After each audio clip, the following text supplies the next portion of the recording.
Mahaganapatin Manasa Smarami Mahadevamudam Shirasa Namami Mahaganapatin Manasa Smarami. So, that's Prathama. That is the first. You say what you say, whether you have anything to say. Second in order is to whom you talk, whether that person between the topic and you, there is one fellow, Martina, one fellow in between what you want to talk and you, there is one fellow whom you talk to and make the fellow miss the bus. He doesn't want to listen to you. He simply asks you, how are you? You start from your college days onwards. So I went to this college. All this. Hey, how are you? So, no, my wife is in the hospital. He never wanted all that. So he has got his own problems. And so he just asked you, how are you? Just because he met you, how are you? You have to say, fine, how are you? Bas overcome. But this fellow takes it seriously and then gives all this. And therefore, we want to finish. So the phone also is like that. You want to finish it. You thought it's over, again it starts. And then you want to finish the whole thing. They don't let you finish. And this is called this persecution of somebody between you and your topic, Mati and Asami, the one who is caught in between. Therefore, the second in importance in consideration is the person whom you talk to, whether that person is interested is interested to listen to you. If the person is interested, then you talk. Therefore, don't knock at the doors and then talk to people. So because you have got the pressure. If you have the pressure to talk to the wall. It's safe also. Your own words bounce back. If the wall doesn't talk, and therefore you are very safe. So talk to the wall, talk to the ceiling, scream. Do that. That's a therapy that you can do that. Just because you have the pressure, the other should not become the victim. You come last. Uttama Purushaha, Antima Purusha. You come the last. First, in between, and last. That is the meaning for that.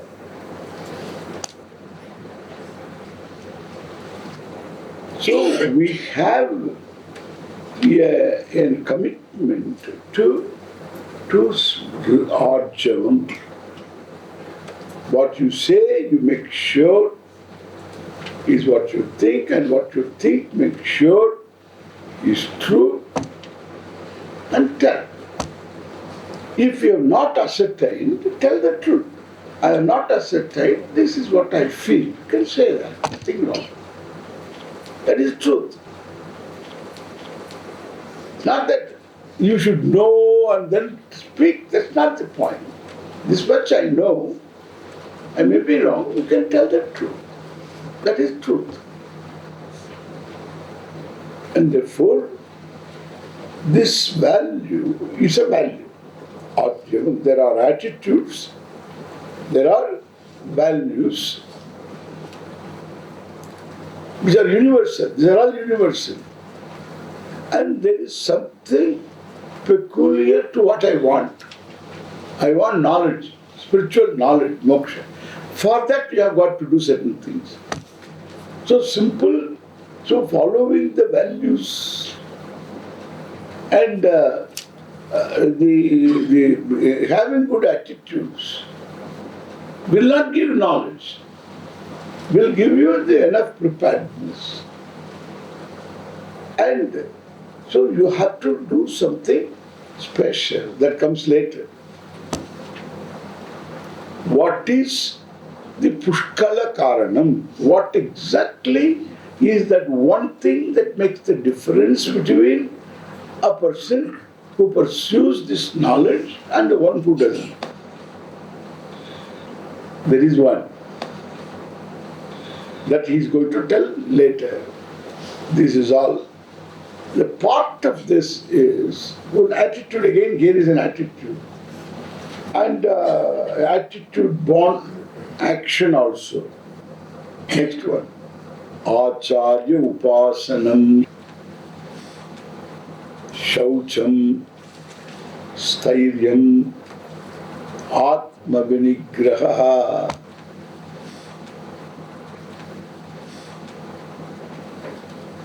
Acharya upasanam.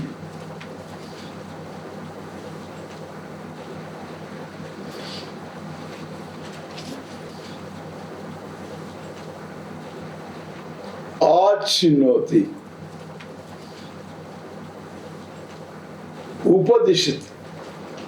The one who teaches is Acharya.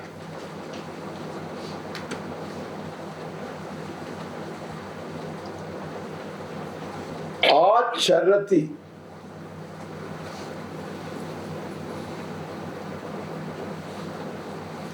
He follows.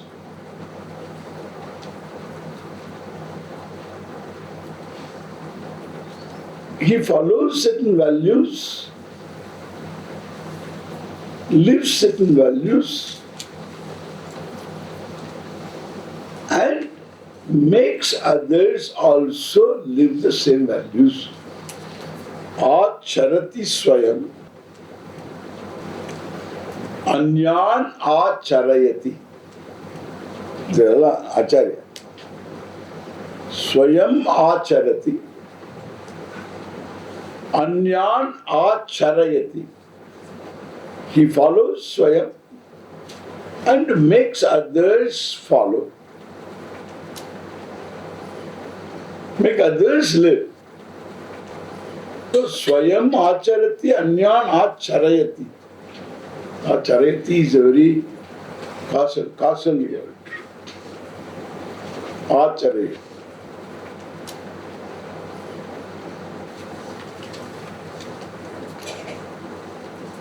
Not enough. Achinota, the one who teaches.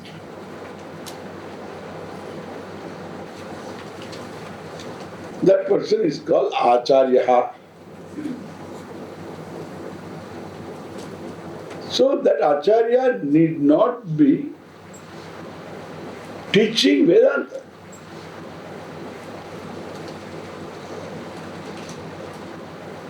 Maybe teaching grammar. So maybe teaching literature, maybe teaching Veda in general, all of them are acharyas. But here,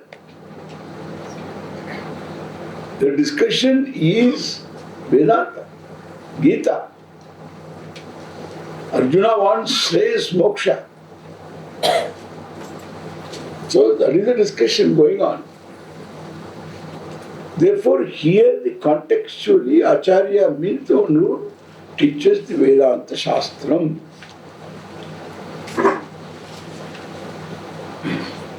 Tasya Acharyasya Upasanam.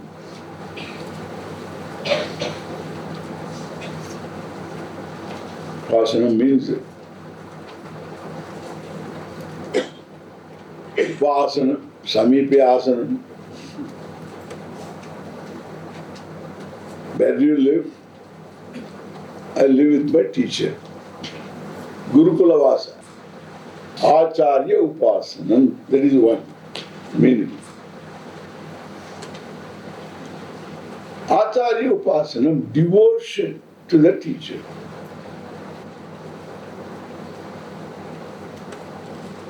These are all, the teacher must be one who is safe to do upasana. Because teacher says you are the whole. You are Brahman, you are the whole, teacher says. Then when he says you are the whole, he cannot be less, correct? He tells you, he doesn't say I am the whole, you should become the whole. He doesn't say that. He says you are the whole. Then I am the whole, that person should know. If he doesn't know, the words will do not reach your heart. They fall flat on the way. And therefore they don't travel. The words develop weights. They don't travel. Either they must be balloons full of inflated air, or they also travel. It's a kind of another type of travel, and sit there somewhere in your heart until it gets burst. They are bubbles. But the teacher knows what does he talk. The teacher knows. Then the words carry the vision will deliver the goods. They will travel. They will reach the listener's heart. So that's very obvious. And also the person knows what he teaches, he can find means to communicate also. Not one way, 1 million ways. He can find means to communicate because, it is his experience. Suppose somebody is dumb, doesn't talk, mute, and he had some festival, a feast was there, and he ate and came back. I asked him, how was the food? He has no words. Even when he has words, he cannot talk much. And so he says, this fellow, he knows it was good. And he will make me see that. How was the food? Oh, how was the bow?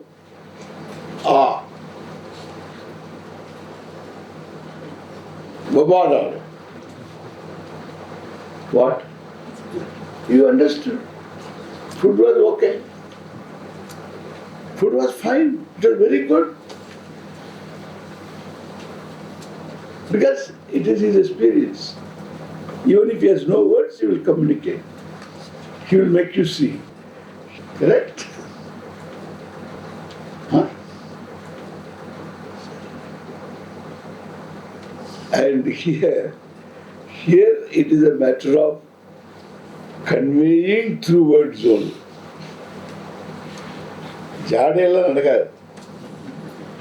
So you have to convey through words. And if he knows what he talks about, then the words gain a certain capacity. Therefore, the upasana, looking up to the teacher.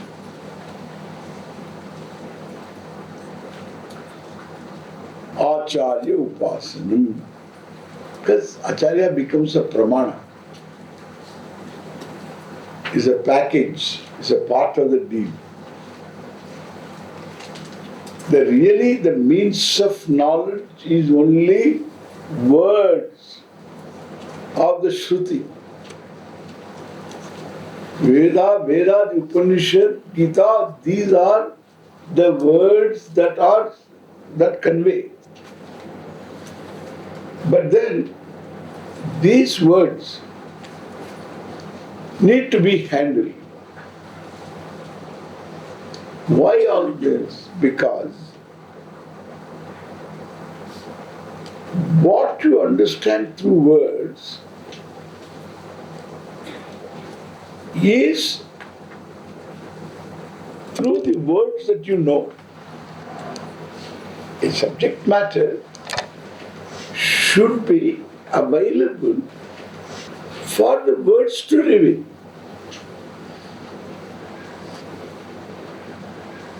And the words can talk about jati. Jati. Jati means tree. There are many trees. Cow, animal, human being. That's a jati. Means where there is number, more than one, and you refer one, not only you refer one, the particular object cow, and the cow also reveals a member of a given jati, given species.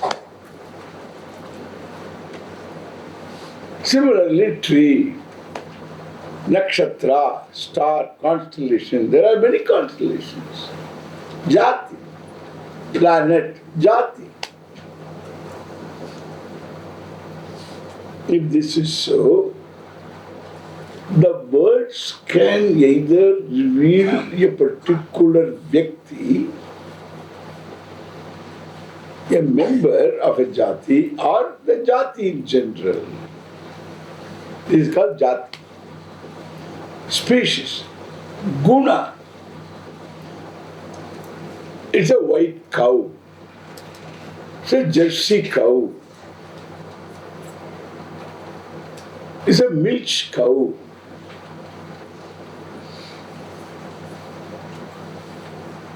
So this adjective, guna, is very important because the adjective makes this cow as one distinct from other cows. Therefore, you add an adjective. Wherever you need to distinguish, jati, guna, the grazing cow, kriya, the one who grazes there, that's my cow. So the grazing cow, action. So there is a language. Action, jati, an object belonging to a species, or the very species you talk about, and actions, Ramaha. So pachati, he cooks. So there are verbs, varieties of activities, and modifying the verbs also adjectives are there. They are guna again.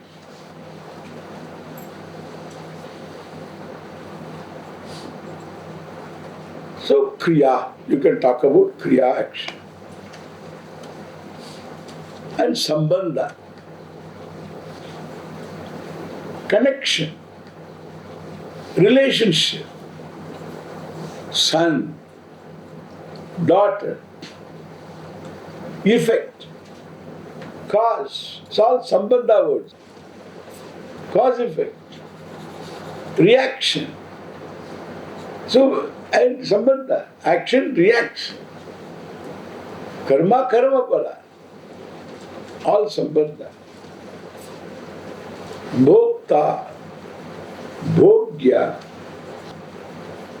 Bhojanam, Bhogaha, all Sambandha words. Subject, object and all that Sambandha. So you talk about all relationships.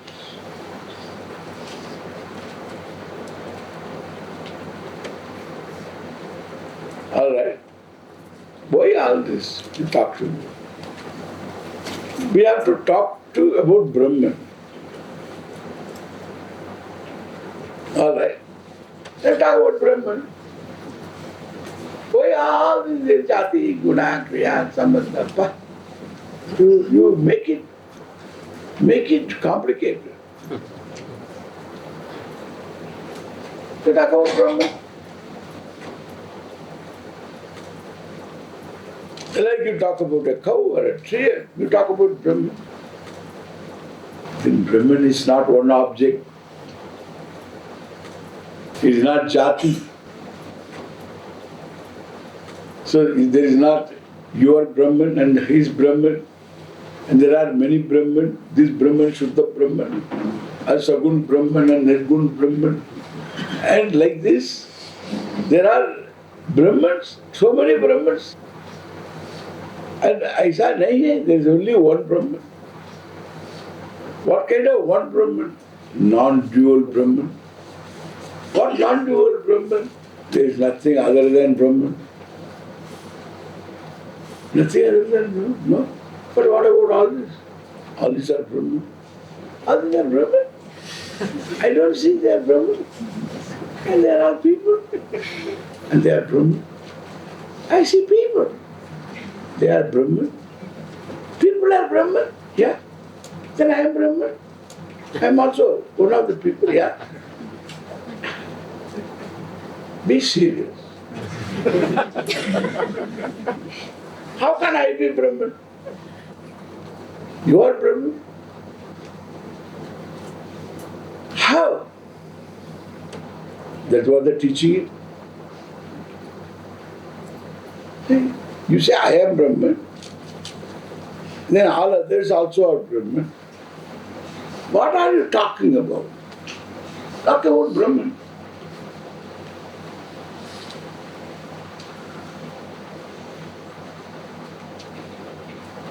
So there is nothing other than Brahman? No. Is there anything like Brahman? No. So that means Brahman has got hands, legs and all that. Sahasraksha, Saksarapad. All hands are Brahman hands, all eyes are Brahman eyes. All hands. No. Yes. You said no. Yes. I said no. Yes. I said no. It's true. But then you say all hands and legs are Brahman. Yeah, that's also true. No, are you teaching me or are you trying to confuse me?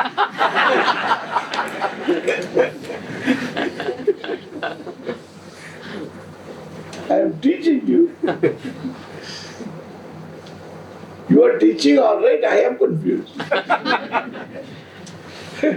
That is not a new information, okay?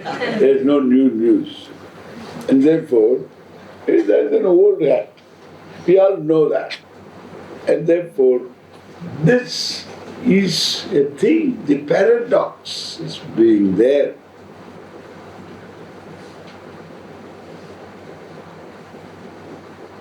There is no guna, there is no jati. What does Brahman do? Doesn't do anything. Oh, it doesn't do anything. It does everything. It does everything. It doesn't do anything. How do you understand when your mind always is categorical?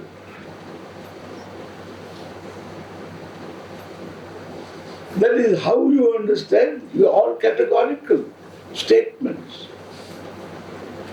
Arjuna wanted this ekam vada nishchitta, categorical.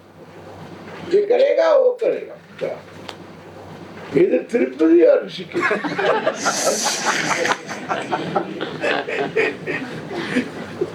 categorical.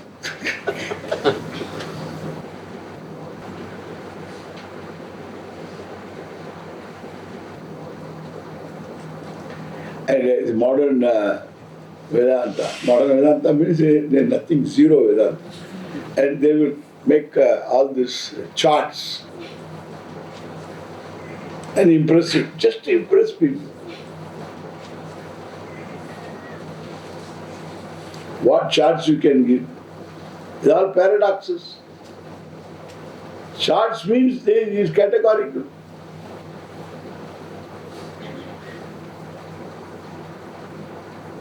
Paradoxes. Because we are talking of orders of reality. Therefore, they need adhyaropa apavadabhyam nishprapancham prapanchate. Therefore, it is not, it is not. And therefore, the whole thing, there is no sambandha, there is no relationship, because there is no second thing to relate. But you find there is somebody you talk to, a teacher is there, a student is there, these are two. To begin with. And therefore, the whole Jagat is differences. Differences constitute what is here. If the differences are not there, think of your own body. If the whole body consists of one type of cells, so one blob of cells. Nothing. Nothing. What it will do? It will live and die. That's it. Can't do anything.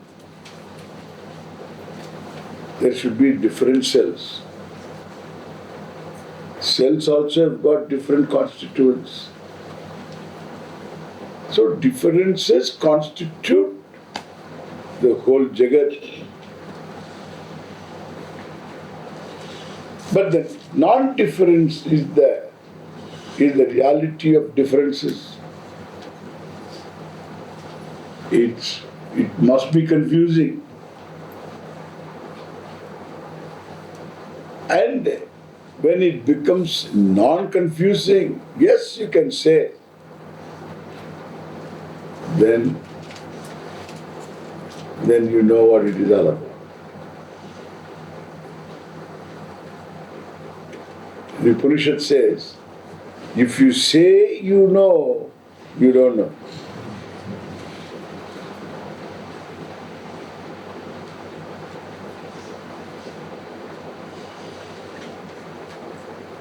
One student, finally, when he was told, if you say you know, you don't know.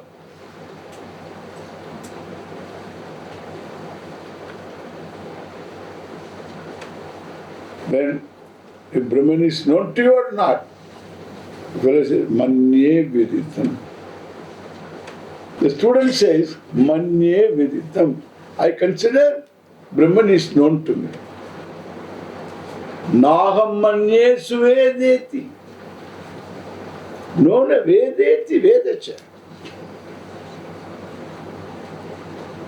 I don't say, I know. Nor I say I don't know. And I know.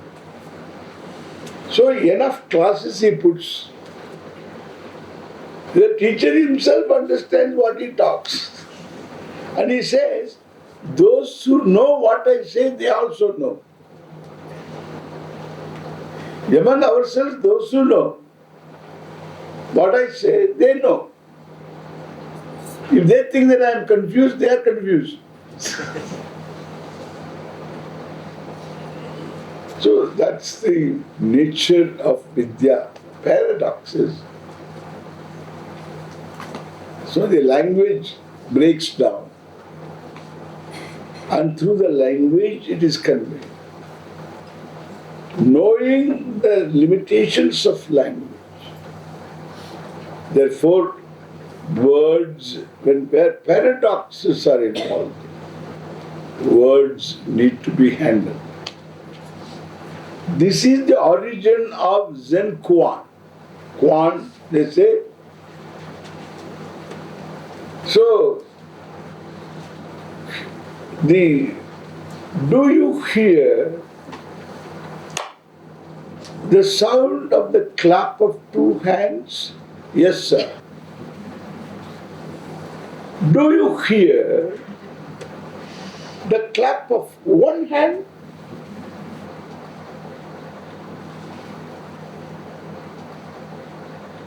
Satori, you are enlightened.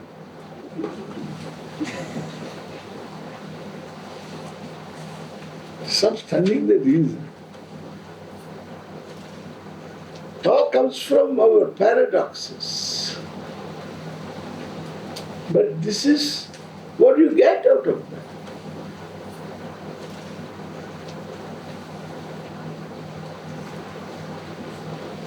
A freedom from categorical thinking. That is Zen. Freedom from categorical thinking.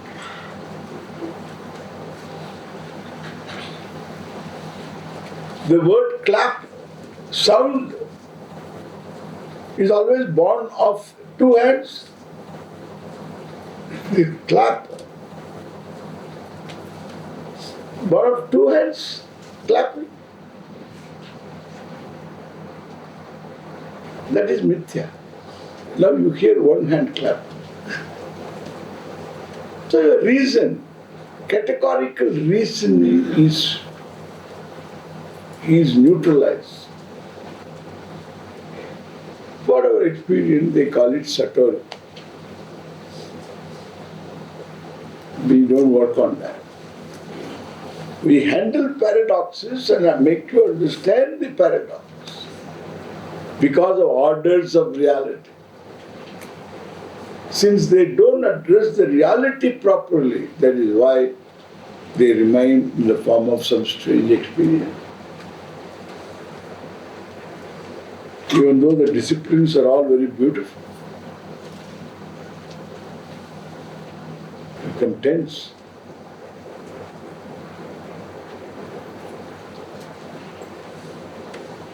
They have to turn like this. They have to move the hands very consciously. So they should be conscious that they need to be conscious all the time.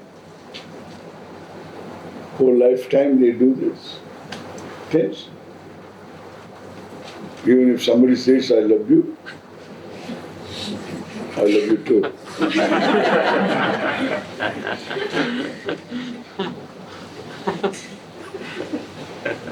So,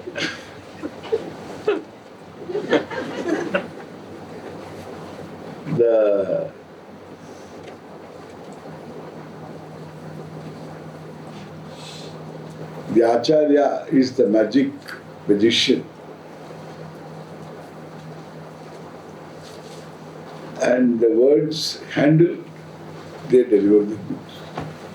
Therefore, looking up to the Acharya as a thing to be done for this knowledge, Vedanta knowledge, as a thing to be done. In general, any teacher is always good to respect because that is the source of knowledge.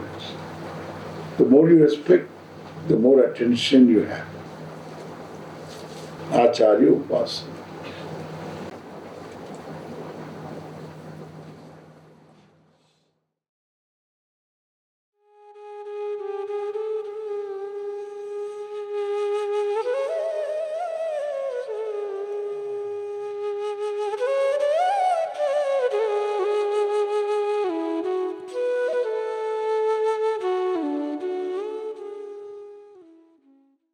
Mahaganapatin Manasa Smarami Mahadeva Mudam Shirasa namami mahaganapatim manasa smarami.